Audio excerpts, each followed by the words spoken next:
Eu vi isso. Começou uma série de ataques, isso muito orquestrado com o bolsonarismo, e com várias páginas. Eles começaram criando um meme, assim, formação de cada candidato. Aí tá lá, o Renan só tem ensino médio, ele tá igual o Lula. É isso. O desenho deles, eles querem falar o seguinte, o Renan não se formou na faculdade, tá? Logo, o Renan é um incapaz. E aí um cara como o Flávio, que é um cara que, vou repetir aqui, nunca trabalhou na iniciativa privada na vida, montou agora um escritório de advocacia que é de lobby, cujo contrato foi com o Banco Master, ou com uma empresa laranja ligada ao Banco Master, em que ele amealhou R$1,5 milhão, tá? Também fez rachadinha no gabinete dele e misteriosamente ficou rico comprando casas lá no Rio de Janeiro. Vamos chegar ainda no Flávio. Esses caras querem defender isso e falar que por não ter me graduado numa Unisquina qualquer, que é a Faculdade de Direito da USP, que eu não presto. Então, todos, este meme está rodando em todos os perfis bolsonaristas e perfis adjacentes ao bolsonarismo. Estão todos. Eles querem criar, porque a direita bolsonarista sempre fala, o Lula é um cachaceiro, ele é analfabeto, ele é burro, né? E nós não, nós somos de direita, nós somos muito inteligentes. E aí eles vão querer, não, o Renan é muito burro. E é pra criar uma imagem, porque eles precisam de uma muleta pra poder se defender, né? E eu acho muito complicado, eles irem pra uma muleta me chamando de burro. Ou que eu sou um incapaz porque eu não terminei a faculdade. É muito perigoso. Porque se eu sou burro, eu não devo ter realização nenhuma na minha vida, em nenhuma área. E se eu sou burro, quando botarem o microfone na minha frente pra fazer as sabatinas e pra defender meu projeto de governo, eu vou só falar besteira. As pessoas vão comparar. As pessoas vão comparar e muito. Um cara botou, o primeiro trabalho do Flávio foi de funcionário fantasma. Não sei se foi do Flávio ou do Eduardo. O Eduardo com certeza foi ser funcionário fantasma do PTB, do Roberto Jefferson, tá? Só pra avisar vocês. Então eles estão fazendo esses quadros comparativos, tá? Porque eles querem descredibilizar. O Renan é burro. O Renan é incapaz. Então vamos começar a comparar, tá? Tem esse quadro... Só pra esclarecer, o fantasma foi Eduardo, mas o Flávio tinha também umas coisas muito estranhas no gabinete dele, com pessoas que, né, depois repassavam dinheiro. Era isso. Sim, o Flávio, você tá falando do escândalo da rachadinha. Exatamente. Os salários dos funcionários do Flávio, não é opinião minha, é opinião do COAF. Os salários dos funcionários dele iam pra um cara que trabalhava no gabinete dele, que era o Queiroz, que sacava aquilo. E misteriosamente muitas casas foram compradas com valor em cash. Tá? Então, vamos lá. Vamos começar aqui com este ataque. Primeiro vamos comparar. Tem o quadro comparativo de todos onde se formou, qual é o quadro acadêmico de cada um. Tem uma página que é uma página bolsonarista. Não, isso aí é o quadro comparativo de escândalo. Ah, tá. De escândalo de corrupção. Não é esse? Eu confundi, desculpa. Não é. Então, se alguém tiver me mandando, por favor, que eu tô achando que não acho. Hã?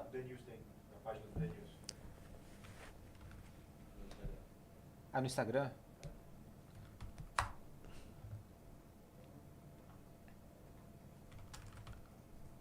The News. Cadê? Quando que eles postaram? Ontem? Certeza?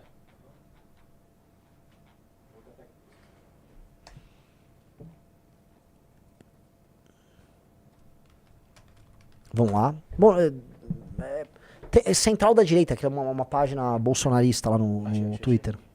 É uma página bolsonarista. Aqui. Então vamos lá. Vamos pegar a formação de cada um. O Lula, curso técnico torneiro mecânico. Isso descredibiliza o Lula? Eu vou repetir uma coisa aqui. Não descredibiliza o Lula. O que descredibiliza o Lula foi ter defendido políticas públicas ruins no governo dele, fazer parte de um partido que defende ideias ruins e autoritárias pro Brasil, e na prática, ao longo da vida dele, por exemplo, se gabar de nunca ler. O Lula nunca leu livro e sempre se gabou, não consigo ler um livro, não gosto de ler livro. O Lula é um sujeito que é ignorante. Dito isso, o Lula é um líder político muito hábil. E para ser um líder político muito hábil, ele nunca precisou desse diploma. Então quem reduz as coisas a isso, tá fazendo caca. Aí vamos lá. Flávio, não vou chegar no Flávio ainda, vamos lá. Augusto Cury, graduação em medicina na FAMERP. Não é ruim a FAMERP, que eu saiba. É ok a FAMERP. Não tem problema nenhum. Ok, graduação em medicina na FAMERP, depois fez pós em psiquiatria, tá tudo ok ali, do Augusto Cury. Romeu Zema, bacharelado em administração na GV, tudo ok. Trabalhava com o pai, trabalhava na empresa do pai e do avô, veio pra São Paulo estudar na GV. É isso que se espera dos filhos da elite. vão estudar em escolas de elite para se formar, para administrar as empresas dos pais. Tá tudo ok com o Zema. Ronaldo Caiado, graduação em medicina na Unirio. Nunca ouvi falar da Unirio, mas é boa. Ah, é boa, estão me falando que é boa.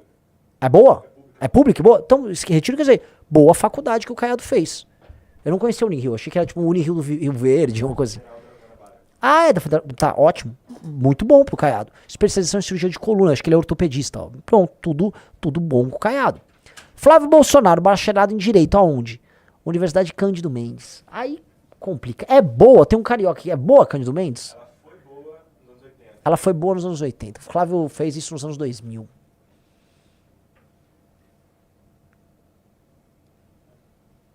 Não, entendeu?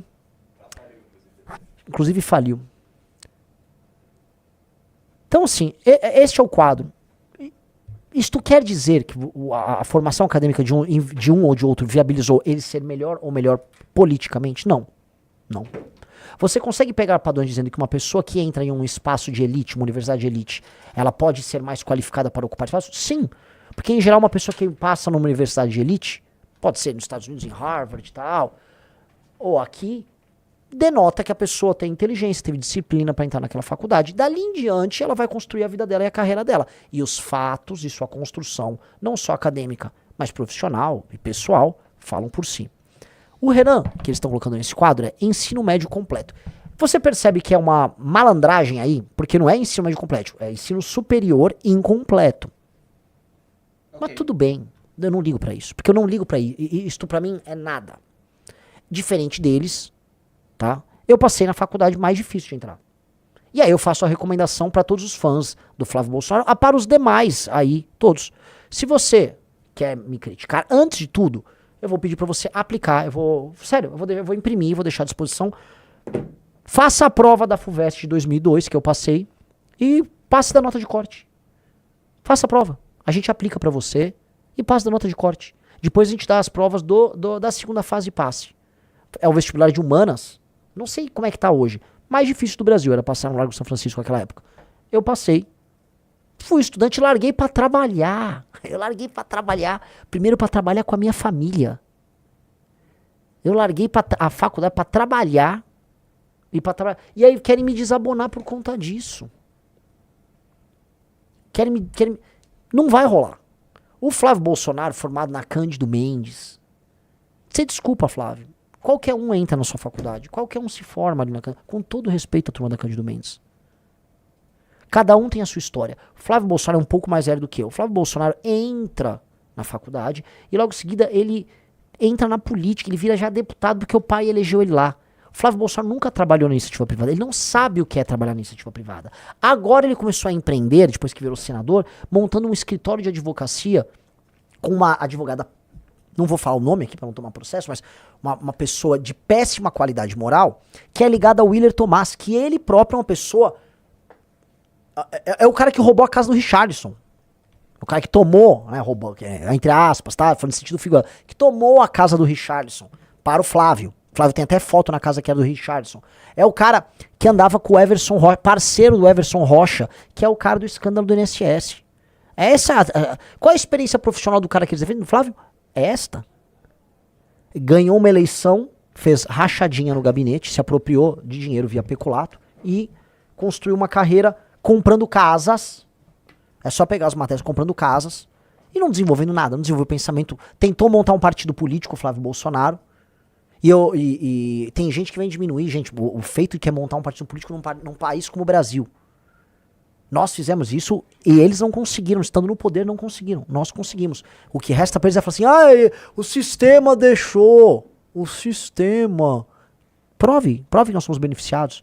O relator do montagem do nosso partido foi o André Mendonça, nomeado pelo Bolsonaro. Tá? Então, prosseguindo. Essa tentativa de desconstrução é tola e não vai rolar. Agora a gente tem que falar então de feitos pessoais. Temos que comparar os feitos pessoais. Todo mundo que está aqui está concorrendo não para ser um funcionário do governo ou ir trabalhar numa empresa. Todo mundo está concorrendo para ser o líder de um país. Então nós temos que olhar para a capacidade de organização, liderança, capacidade moral, honestidade, capacidade de articulação de pessoas e articulação de ideias no Brasil. E neste ponto, se eu comparo eu com os demais, não tem comparação. Primeiro que no período de faculdade eu já fiz política acadêmica. E larguei pra ser empresário. Minha carreira como empresário não foi assim, no easy. Do tipo, com todo respeito ao Zema, tá? Que trabalhou na empresa dos pais. O Zema trabalhou na empresa dos pais. E tá tudo ok, tem nada de errado. Ele tem mérito ali na empresa. Não vou falar mal dele. Ou o Caiado, que também é herdeiro. A família dele foi dona de Goiás por muito tempo. Tem mérito, não tô diminuindo. Eu resolvi jogar no nível muito hard. Que é pegar empresas em dificuldade e ajudar a recuperá-las. Eu e meu pai. Meu pai eu tocava algumas, eu tocava outras. Uma que eu toquei, que é o caso da Martim. Vocês, quando vocês ficam puxando, o Renan tem processo. Martim é Artefatos de Metais. Uma empresa de portas e janelas de aço que havia em Jundiaí. Eu peguei essa empresa fechada, funcionário sem receber por 5 meses. Sindicato na porta, não deixando. Eu fui o cara que chamei os funcionários e falei, ó, eu vou precisar que vocês comecem a trabalhar. Eu vou ter que... A gestão anterior tinha emitido duplicata fria contra os próprios clientes. Os clientes estavam todos bravos. Eu convenci os clientes que eu ia recomprar as duplicatas frias. Precisava que os funcionários voltassem a trabalhar. Falei, cara, vamos vender a primeira produção. Conto com vocês, vamos pra cima. Trabalhamos, o sindicato não veio deixar. Arrumei briga com o sindicato no mesmo dia. Tá? Então, tocamos essa...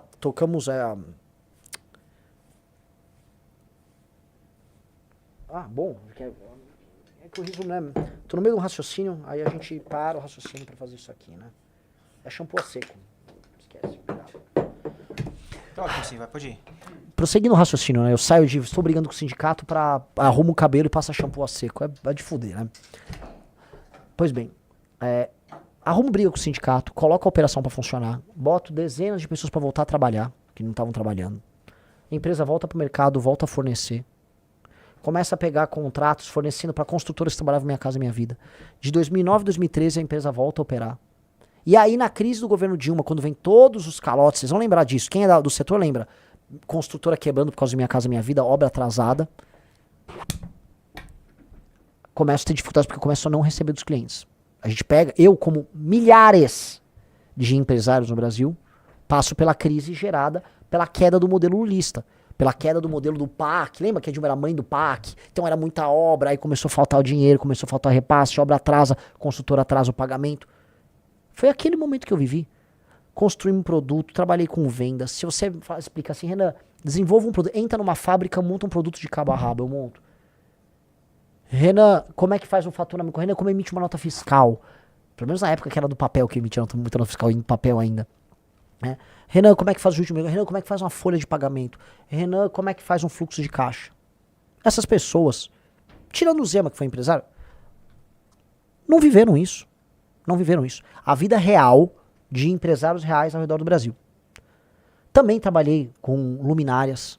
Ajudei a fazer alguns dos maiores hotéis que haviam na Bahia, que eu trabalhei um pouco na Bahia também. Trabalhei, criei produto. Você pediu para eu projetar uma luminária aqui para você montar o centro de custos para montagem de luminária, eu monto. Vivi um trabalho sério. Ao longo desse período todo, eu trabalhei e contratei centenas e centenas de pessoas. Do ano de 2000 e... Vamos botar 2006, 2007, mas especialmente 2007 até 2012, 2013. Até que há um evento que muda toda a minha vida. E aí antes que alguém fale, mas isso é verdade ou mentira? Meu pai foi numa empresa que ele estava administrando, que é uma empresa que estava em recuperação judicial, que tinha um administrador judicial, que tinha suas contas aprovadas pela administração judicial, que era a empresa que meu pai tocava. Eu fui lá, e aí nesse dia, policiais foram achacar o meu pai, colocaram droga na empresa do meu pai, e foram pedir 300 mil reais.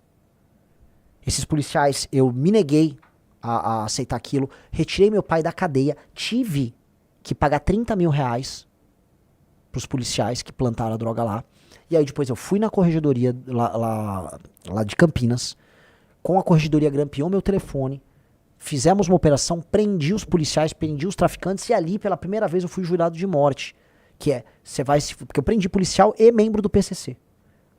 E ali, cara, eu falei, está completo esse ciclo na minha vida. E ali eu entro pra política. Eu entro pra política já com problema com o petismo. Eu tinha briga com o maior juiz trabalhista e mais canalha do Brasil. Sabe que é o juiz trabalhista que ia atrás de mim? Bota aí, Riso.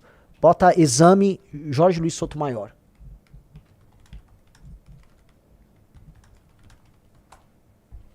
Robin Hood de Jundiaí é um radical da justiça trabalhista. Este cara era o juiz. Quando fala, o Renan tem processos trabalhistas, é desse cara aí, ó. É desse cara aí. Robin Hood de Jundiaí é um radical da justiça trabalhista. Com o argumento de fazer justiça social, magistrados como Jorge Luiz Sotomayor beneficiam poucos e prejudicam de milhões de trabalhadores. Este cara aí, que é um juiz petista, que escrevia pra Carta Capital, que tem um livro publicado sobre como basicamente fazer justiça social dando decisão trabalhista. Esse era o juiz que foi meu professor na faculdade e juiz na região lá de Jundiaí em que eu trabalhava. Olha a desgraça, olha o período que eu vivi. Presta atenção, Rizão. Eu vivi num período que, na faculdade, os alunos faziam greve, e eu lutava contra aluno grevista, e o professor que incentivava a greve de estudante era esse professor, que é um radical de extrema esquerda. Tá aqui, ó, solta uma hora. Em maio deste ano, uniu-se a outros professores. Olha aqui, ó. Pelo amor de Deus, leia. Em 2003, esse é o juiz. Quando a Volkswagen anunciou que demitiria 3 mil funcionários devido à crise que enfrentava, Sotomayor ajudou a escrever um manifesto que conclamava os brasileiros a não comprar carros da montadora alemã. Em maio deste ano, uniu-se a outros professores e alunos da USP numa greve contra a demissão de metroviários que haviam feito uma paralisação, julgado abusivo em abril. Quem entrou na USP em 2003? Direito na USP. Meus problemas com esse cara começaram aí. O cara que fechou inclusive a empresa do meu pai foi esse cara. E botou todos os funcionários na rua. O pior juiz trabalhista do Brasil. Um comunista, um radical de extrema esquerda. Eu encontro ele na faculdade, tenho problemas com ele na faculdade, e eu reencontro este cara anos depois na atividade produtiva. A pessoa que me motivou a ser de direita, diferente desses Bolsonaro vagabundos, que são vagabundos, que ser direitista era fazer rachadinha com miliciano no gabinete, que era isso que eles faziam, roubar dinheiro público com um bandido que era assassino de aluguel de bicheiro, que é o Flávio Bolsonaro. Eu me tornei de direita enfrentando esses caras quando eu ainda era fazia faculdade. Quando eu fazia faculdade com os jovens, com os melhores estudantes de direito do Brasil, porque era esse espaço que eu pertencia, não era o espaço do Flávio. Com todo o respeito às pessoas que fazem outro e que podem ser profissionais melhores. Tem muito profissional melhor formado na PUC do que formado na USP. Tem muito profissional formado em outros. Mas ali naquele momento, eu tava com uma nata, conhecendo gente brilhante. Essas pessoas que eu conheci, eu tava enfrentando a nata do PT. A nata do PT. No momento que o PT chegou ao poder, o PT assume o mandato, o Lula, em 2003. Olha aqui, ó. Olha pra quem escreve no Brasil 247.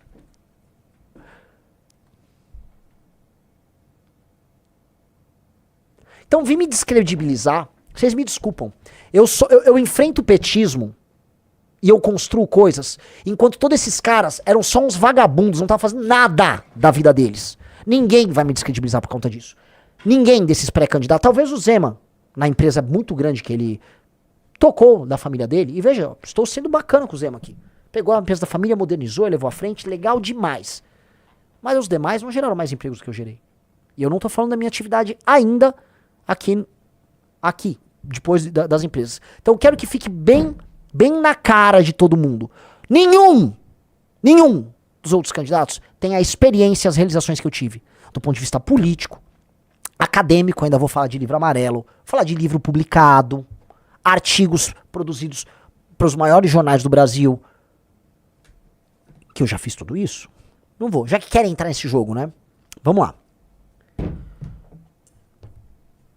Por conta da briga, eu vou no momento certo, Rizzo, eu vou gravar um vídeo sobre o caso das drogas que eu prendi os policiais, porque também é história de ter, bagos.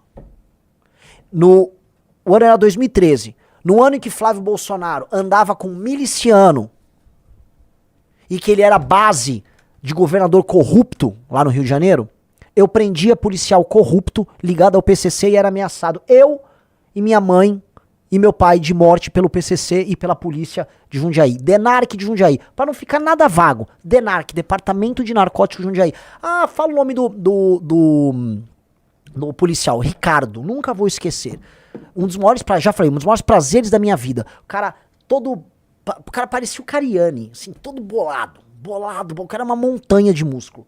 Esses caras entram armados e dão um mata-leão no meu pai, cara. Imagina você ver uns caras botarem droga no lugar que você trabalha e os caras darem um mata-leão no teu pai e levar teu pai detido. Cara, você não sabe a situação horrível de impotência que você tem. Eu ter prendido esse cara e quando eu vejo ele na audiência ele tinha murchado, porque não tinha como, né, tomar, sei lá, trembolona na cadeia. Puta, cara, é um prazer do cacete. É um prazer que, desculpa, nenhum deles vão ter. Nenhum dos outros pré-candidatos a presidente vão ter a experiência que eu tive de prender policial ladrão e traficante. Eu já aprendi. Não como policial, mas como civil que eu sou. Como cidadão. Cidadão que teve bola e que arriscou a vida enfrentando traficante, enfrentando policial. E não é historinha. O processo existe, e já que gosto de ficar falando de processo meu, vou mostrar com todo o tesão do mundo. Tá? O Flávio Bolsonaro, no ano que eu prendia policial traficante, ele andava com policial bandido. Ele andava com o Adriano da Nóbrega. Eu prendi gente como Adriano da Nóbrega. O Flávio condecorava e fazia rachadinha com os parentes deles. Essa é a minha diferença pra eles. Eu tenho essa experiência. Experiência de ser homem. Experiência que eles não têm. Não tem. Eu honrei meu pai. O pai do Flávio Bolsonaro, o Jair, foi desonrado e destruído. Eu honrei o meu pai. Entendeu? O dia que meu pai morrer e eu for enterrar meu pai, eu vou olhar pra ele e saber que eu não decepcionei ele. Sabe? Isso faz muita diferença.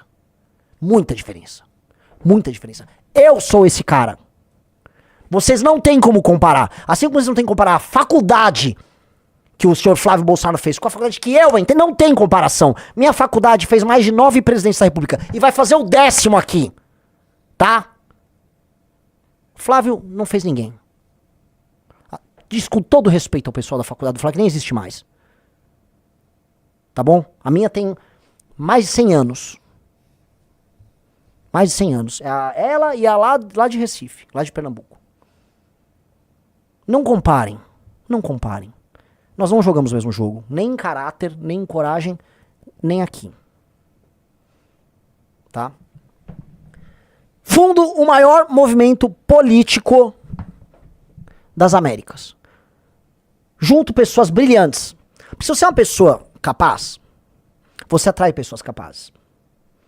Ninguém vai falar que o Kim Kataguiri não tem atributos brilhantes. Pedro Deirô. Sabia que o Pedro Deirô, nosso futuro deputado federal, também não se formou, Riso? Que? Pedro Deirô não se formou. Brilhante. Músico de sucesso no mundo inteiro. Gravou com grandes figuras. Um gênio. Uma pessoa autodidata. Fundo com o Pedro Deirô, com o irmão, cineasta, autodidata também. Kim Kataguiri, um grupo chamado Movimento Brasil Livre. Fazemos as maiores manifestações do mundo, derrubamos um governo, publicamos livro, fizemos documentário e dedicamos tudo aquilo que nós fizemos a construir o maior movimento político do Brasil, que enfrentou tudo e todos, que foi estudado. Quantidade de paper, de documento, de estudo em universidades internacionais, mundo afora, querendo estudar o nosso método de trabalho, gigantesco. Gigante. Mas acha que para por aí? Não. Anos depois, construo. Vamos falar uma atividade privada que gera emprego, que os caras falam, mas vocês estão crescendo na política, né? Achando que não é um universo concorrido. Não, então fazer uma coisa fora da política. Revista Valete. A segunda maior revista de cultura e política do Brasil, só perde para a do Banco Itaú, que é a Piauí. Trabalhos de alta qualidade, intelectuais de alta qualidade, remuneração decente para as pessoas, logística toda de entrega, sistema de vendas virtual, desdobra numa editora de livros. A editora de livros já está vendendo em livrarias espalhadas por todo o país. Foi a única que conseguiu contrato lá com a turma do Charlie Kirk para trazer o livro do Charlie Kirk para o Brasil. Porrada de funcionário. Porrada de funcionário. Faturamento muito bom. Fatura milhões e milhões todos os anos. Não é uma realização. Para eles não é. Para eles a realização é, vamos ver, comprar uma mansão lá em Brasília com dinheiro que não sabe de onde veio. A realização é conseguir 119 milhões de doações do Daniel Vorcaro para fazer um filme. Vocês acham que isso cola? E a primeira pessoa a acabar com essas pessoas, com esse argumento vazio, chama-se Olavo de Carvalho, que supostamente era o ídolo deles. O primeiro cara a acabar com o discurso do diplominha, o diplominha resolve, Olavo de Carvalho. Nada contra o rigor acadêmico, pessoas que têm uma vida acadêmica, nada contra. Se você quiser construir uma vida acadêmica, o melhor espaço é isso, para uma vida acadêmica. O melhor espaço é o ambiente, por mais doente, complicado que esteja, as universidades, o meio acadêmico no Brasil, mais tomado de um pensamento de esquerda, sei lá, neolítico, antiquado. Agora, no setor privado, na construção de vida, você vai medir a pessoa pelas realizações dela. Acadêmicas, inclusive, intelectuais, inclusive. E aí, você vai pegar inúmeros empresários brasileiros. Não tô nem falando de gringo, que pegaram e falaram assim, o Renan se comparou ao Steve Jobs. Não, eu não me comparei ao Steve Jobs, idiota. Eu coloquei ele dentro de um exemplo pra mostrar que alguém que teve realizações maiores do que a minha foi também uma pessoa que largou a faculdade. Ou seja, se uma pessoa que tem realizações muito maiores do que a minha pôde prescindir disso, quem dera eu, mero mortal, certo, Riso? Sim. Então, se o Mark Zuckerberg não precisou, ou se o Steve Jobs não precisou, quem dera eu. Quem dera eu. E muitos outros aqui no Brasil também fizeram isso. Porque você vai realizar coisas mediante sua capacidade intelectual, capacidade de trabalho, capacidade de se organizar. Cara, e são vários elementos. Riso, travou aqui. Vários elementos que interferem. Entendeu? E esses elementos que interferem são elementos que acabam gerando os resultados. Eu tenho resultados, graças a Deus, que interferiram na história do meu país. E ainda é muito pouco. Olha, você pegou aqui a lista, né? Eu tava printando a lista, por isso que ele travou. Olha que interessante. Aqui tem uma lista de algumas pessoas. Vamos falar só de empresários brasileiros? Vamos. Aqui tem, ó. Flávio Augusto do Wise Up, o Alexandre Costa da Cacau Show, Sebastião Camargo da Camargo Correia, Amador Guerra do Bradesco, Samuel Klein da Casa Bahia, Silvio Santos SBT. Isso só dos brasileiros. Se eu pegar a lista dos americanos ali, né, é gigantesca. Só que tem, aí eu já vi bolsonarista no Twitter. Não, mas esses caras geraram muito. Eu gerei empregos. Eu não sou um bilionário como eles. Eu nem tô me colocando como bilionário. Até porque a minha comparação aqui não é com o Sam Altman, que montou a OpenAI. É com Flávio Bolsonaro, rachador, formado na faculdade de Cândido, não sei o quê. Com todo o resto. Não é o termo de comparação. O que eu estou trazendo, entretanto, é mostrar. Não é isso que determina o sucesso de uma pessoa. Não é. Tampouco a capacidade de liderar. Tampouco honestidade. Tampouco projeto. Então vamos lá. Se eu sou tão incapaz, porque eu sou o único que tem um partido político e posso falar o que eu quiser de todos os outros candidatos e os outros não.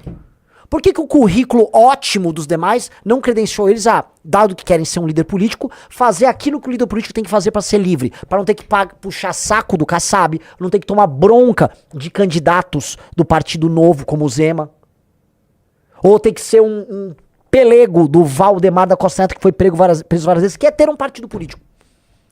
Se eu sou um incapaz e eles não, provavelmente eles teriam conseguido montar um partido político e eu não. Entendi.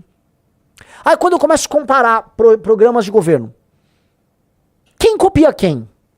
Quem tem os projetos? Eu tô adorando, de verdade. Porque agora tá no Twitter e a gente vai responder também. O único projeto, o único plano de governo que esquerda e direita estão fazendo críticas é o nosso, porque é o único plano de governo.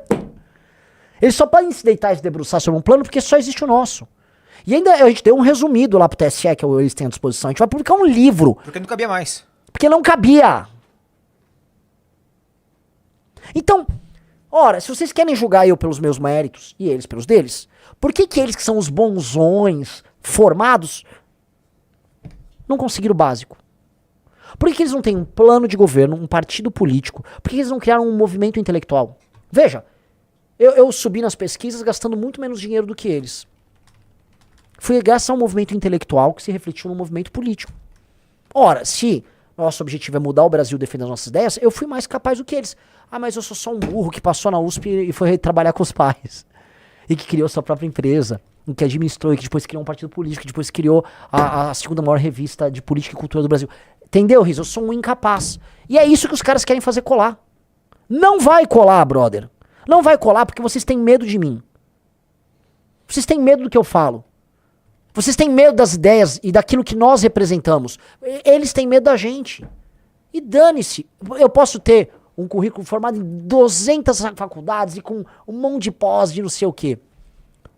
Se eu for inofensivo, se eu for incapaz de construir, nada disso adianta. Então eu adorei a crítica. Adorei. Porque eles vão levar para esse campo. A proposta do senhor Flávio Bolsonaro é dar celular para os outros. Você é mulher, eu vou te dar um celular. Essa é a proposta dele. A proposta da Lula nem existe. A proposta do PT sequer existe para essa eleição. Ele não tem proposta. O Lula tá falando de pé de meia pra eleição. O Lula tá falando, olha só, você vai ter uma energia elétrica de graça. É isso. É isso. Hello. É isso. E eu não vou reduzir o Lula porque ele não tem diploma. Se o Lula, eu vou falar aqui, tá? Se o Lula com o carisma dele, em 2003, tivesse tido boas ideias, ouvido as boas ideias, feito reforma previdenciária e reforma trabalhista no ano de 2004, 2005, quando ele foi presidente, sem nenhum diploma, só com o carisma e a capacidade parca de articulação dele, o Lula teria sido, vou colocar aqui, talvez o maior presidente da história. Ele não fez isso porque ele defende ideias horrorosas, mas ele não precisava de diploma para ter defendido boas ideias. De maneira alguma. Isso precisa ficar claro. O Lula não tem caráter e o Lula defende ideias horrorosas. Mas o Lula poderia, se defendesse as ideias certas, ter passado reformas que o Brasil cresceria em ritmo chinês. Sabe quem tinha muita qualificação acadêmica? Dilma Rousseff. Sim. Sabia disso? Outro que tinha qualificação acadêmica e era um aluno brilhante na minha faculdade, Jânio Quadros. Ambos caíram, né? Você tem outro colega de dificuldade também que foram o Michel Haddad. Temer. Haddad. Oh, meu O Deus, Haddad. o Haddad, é verdade.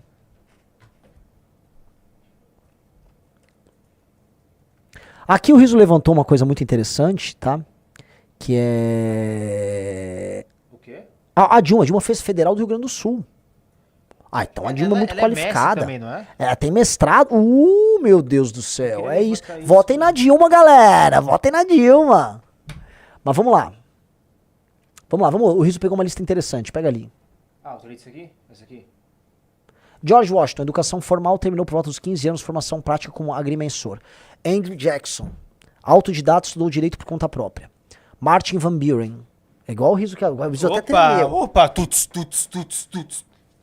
Aprendeu direito como aprendiz de história de advocacia. Zach Taylor, educação básica esparsa na fronteira do Kentucky. Millard Fillmore, autodidata, depois fundou a Universidade de Buffalo. Abraham Lincoln, cerca de 1 ano de educação formal na vida inteira, advogado autodidata. Andrew Johnson, nunca frequentou escola, aprendeu a ler como aprendiz de alfaiate. Grover Cleveland, estudou direito como estagiário. Harry Truman, último presidente sem diploma, fez curso noturno de direito, mas não concluiu.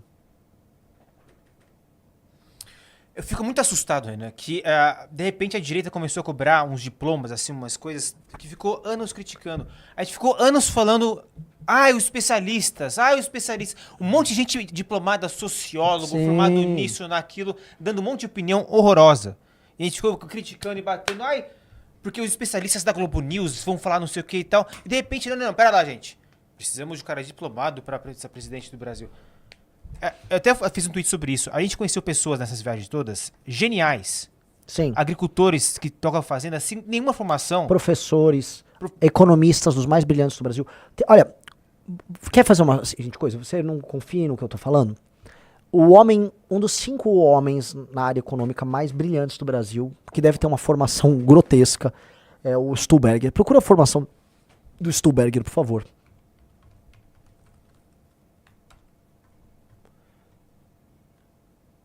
Engenheiro civil formado pela Poli.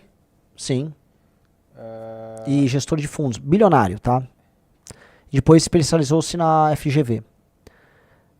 Este cara disse, olha, o Renan tá defendendo as coisas certas. Eu não vou falar que ele declarou voto, não vou ser leviano. Ele não fez isso com o Flávio. Porque se quer entrar nesse jogo, esse jogo é muito perigoso. Eu tô dando uma dica pros bolsonaristas. Esse jogo é muito perigoso. Porque eu posso levantar uma lista de pessoas com um currículo monumental de instituições brasileiras de fora do Brasil, que não apenas participaram da criação do nosso programa, que é o Livro Amarelo, mas outras tantas que falam, não, o Renan é um candidato melhor. E sabe por que isso é perigoso, o bolsonarista burro? Porque na esquerda também vai ter. Porque a esquerda domina os meios acadêmicos. Vocês realmente querem entrar nesse jogo? É um jogo que vocês só vão perder pra gente e pra esquerda.